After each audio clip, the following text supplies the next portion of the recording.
Rules for exponents. If you need to pause the video to look through these rules, please feel free to do so. Let me just point a couple things out. Anytime we have a negative exponent, we can make that exponent positive by changing the value from the numerator to the denominator. Anytime that we multiply, we're going to add our exponents. Anytime we divide, we will subtract. When we raise an exponent to another power, we multiply those powers together. We can also follow normal distributive properties. So as you see, these three examples talk about that. And then finally, last but not least, anything to the power of 0 is 1, as long as that number a does not equal 0.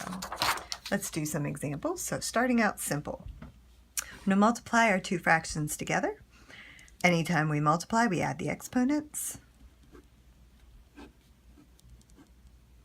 And then we're going to cancel out common factors, and we get x to the 6th. Moving on to a more difficult problem. Again, we're going to multiply our fractions together.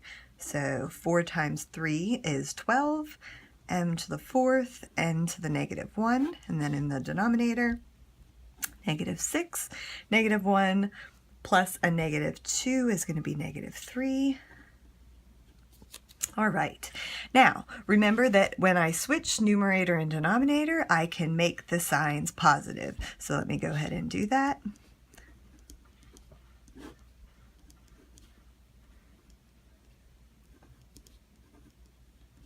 And then I'm going to go ahead and divide 12 by negative 6, so that'll give me negative 2.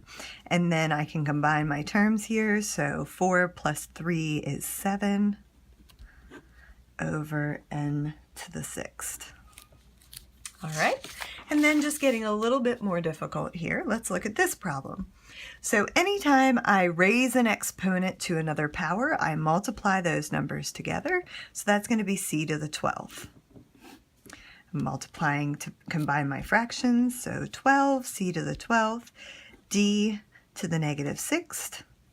And then here on the bottom, I've noticed that this quantity is to the negative 1 power, and I don't want to have to deal with that, so I'm going to go ahead and put it in the numerator, and when I do that, then it will become to the 1st power,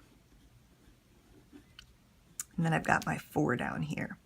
So let's do some reducing and combining. So 12 and 4 are going to reduce to 3.